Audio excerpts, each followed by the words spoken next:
유배 문학의 성지 남해 제10편 서포 문학공원에서의 만남. 한 사람의 유배는 어떻게 한 시대의 문학이 되었을까?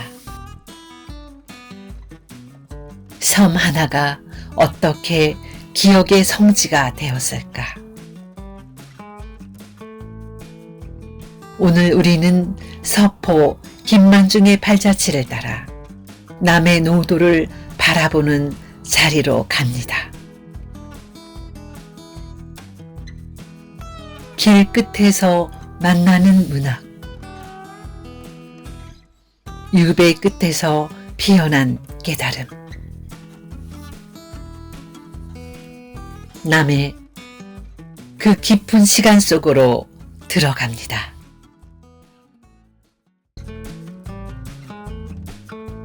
글쓰니 대숲 박정열, 읽으니 염선주, 만드니 대숲 박정열.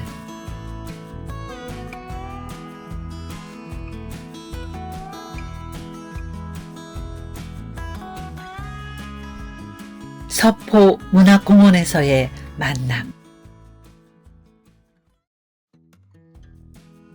미국 마을로 향하는 길. 내비게이션도 모르는 숨은 공간을 찾아가는 여정은 언제나 설렘을 안긴다. 2024년 10월 서포 문학공원은 이렇게 시작된 발길에 처음 닿게 한 특별한 만남이 있은 장소다. 남의 읍에서 점심을 먹으며 서포 문학공원을 물어도 아는 이가 없다. 다행히 미국 마을을 아는 이가 있어 미국 마을 위쪽에 있다고 알려주었다. 이정표조차 미국 마을에 두어야 했다. 숨겨진 보물을 찾아가는 수수께끼 같은 여정이라고 할까. 남의 미국 마을은 참 독특한 공간이다. 경상남도 남해군 이동면에 자리한 이 마을은 재미교포가 고국에 돌아와 평화로운 노후를 보낼 수 있게 만든 공간. 재미교포들이 조국에 튼 새 둥지이다. 마을 입구는 이국적 분위기가 물씬 풍긴다. 미국식 목조 건물 21동, 복지회관, 체육시설도 있는 한국에서 보기 드문 이국풍의 마을이다. 버스 차창 너머로 보이는 골목길, 작은 카페와 공방. 발길을 멈추고 잠시 서 있고 싶어지는 마을의 전경이다. 펜션과 민박 형태로 운영되는 주택에서 하루 또는 한 달 살기도 가능하다고 한다. 다음 기회는 혼자서라도 한번 머무르고 싶은 생각이 든다. 이국의 마을 풍경에서 만나는 또 다른 나의 시구가 새록새록 피어날지 혹시 모르니까. 미국 마을을 지났다. 막다른 길에 서포 문학공원이 있다. 이곳은 등산로 옆에 자리 잡은 야트막한 산자락이다. 계단식 구조의 넓은 주차장은 주말이면 많은 이들로 북적이나 보다. 100여 대의 승용차가 들어서도 넉넉할 넓은 주차장에 의문이 부푼다. 서포 문학공원이 왜 하필 이 외진 곳에 자리하게 되었을까?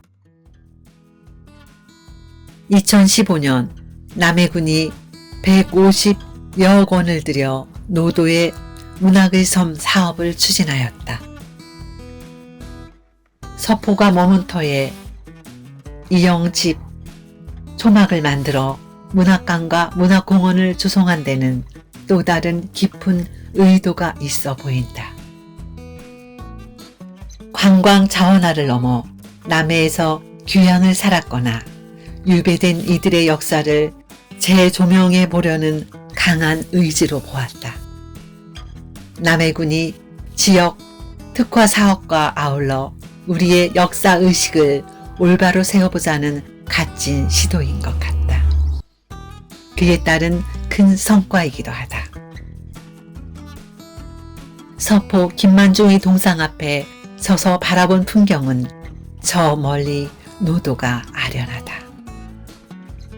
노도를 직접 찾아가지 못하는 이들을 위해 이곳에 문학공원을 조성했으리라 짐작된다. 구운몽과 사씨 남정기를 남긴 서포 김만중의 발자취를 따라간 여정은 시간여행이다.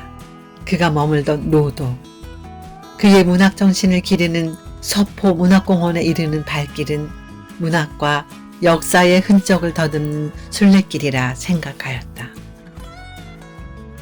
서포 김만중은 유복자다. 서포 문학공원 비에 새긴 서포의 일대기는 병자호라는 청나라가 조선을 침략한 전쟁이다. 조선은 한양을 버리고 강화도로 피신했다. 김만중의 아버지 충혈공 김익겸은 강화산성 함락으로 순절한다. 전쟁이 끝나고 김익겸은 영의정으로 추증하였다. 광원, 부원군에 봉하고 시호는 충정을 받았다. 어릴 때 이름은 선생이다. 어머니 윤씨는 만삭인 몸을 이끌고 형 만기를 데리고 서울로 귀향한다.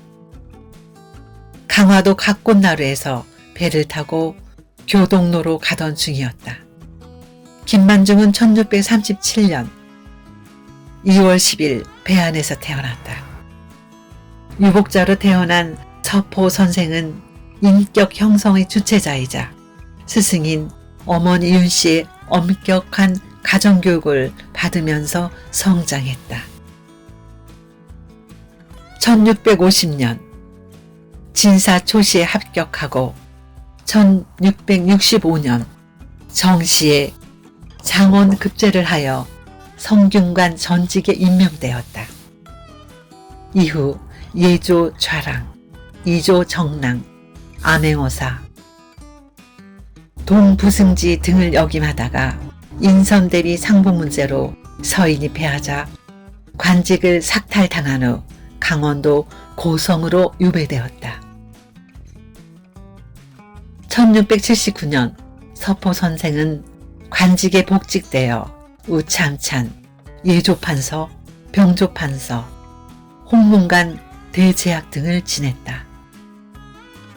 소사식을 좌우정으로 제수한 것이 장희빈과 연졸대민이라는 인사죄에 연루되어 1687년 9월 13일부터 이듬해 11월까지 선천에서 유배 생활을 하였다.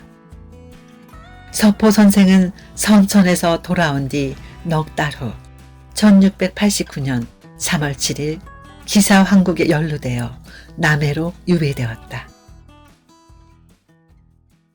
남해 유배 생활 중 어머니에 대한 그리움과 사별에 대한 애틋한 심경을 담은 구운몽, 목적 소설인 사씨 남정기, 한글 예찬론을 담은 서포 만필과 주옥 같은 한시 등을 남겼다. 서포 선생은 1692년 4월 30일 남해 유배 생활 중 지병이 도져 56세의 일기로 눈을 감았다. 9월 27일 형 김만기 묘소가 있는 경기도 광주에 노치 고개에 묻혔다가 강화유술을 지낸 조카 김진규가 1711년 8월 12일 경기도 장당군 대덕산으로 이정하였다. 1694년에 관직이 회복되었으며 글이 뛰어나고 효생이 깊어 문효공 시호가 내려졌다.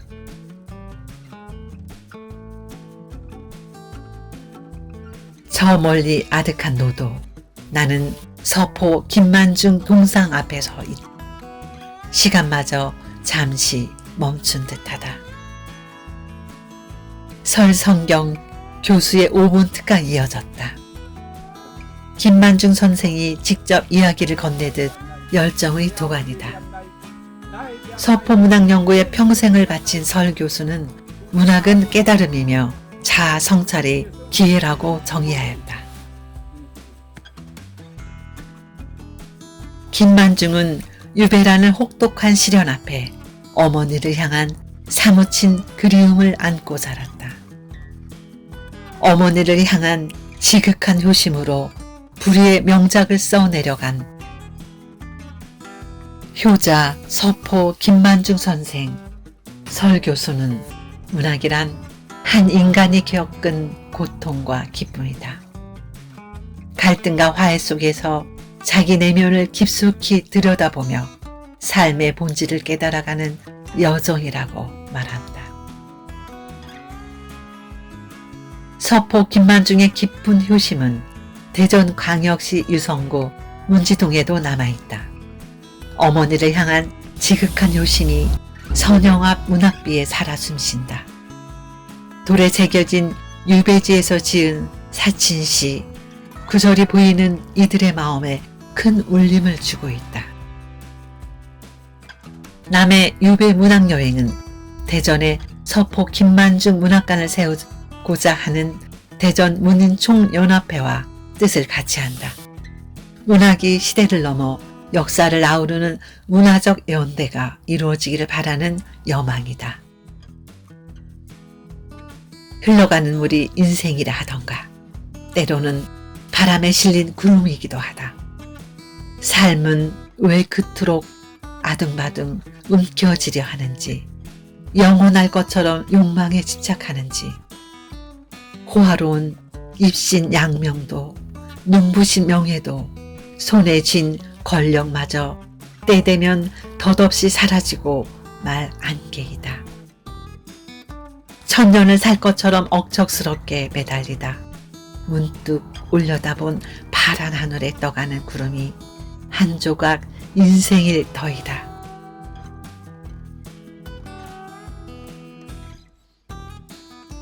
떠가던 구름이 내게 속삭인다.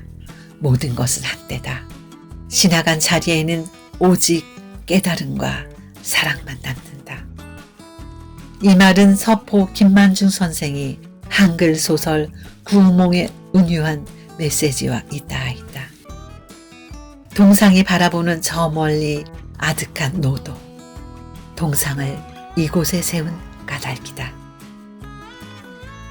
설교소가 힘주어 말하던 문학은 깨달음과 자아 성찰의 기회라는 말에 깊이 공감한 시간이다.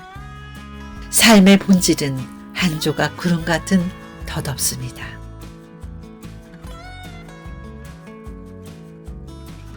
유배는 추방이었지만 문학은 귀환이었습니다. 서포 김만중이 남긴 글은 한 권의 소설이기보다 삶을 비추는 물음입니다. 권력은 사라져도 깨어난 정신은 오래 남습니다. 노도를 바라보는 우리의 만남은 유배객의 고독이 아닙니다. 인간과 문학의 본질입니다.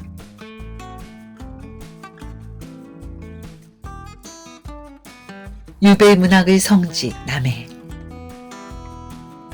다음 여정은 제11편 노도 김만중 문학관 가는 길로 이어집니다. 함께 해주셔서 감사합니다. 구독과 응원은 이 문학 여정을 이어가는 힘이 됩니다.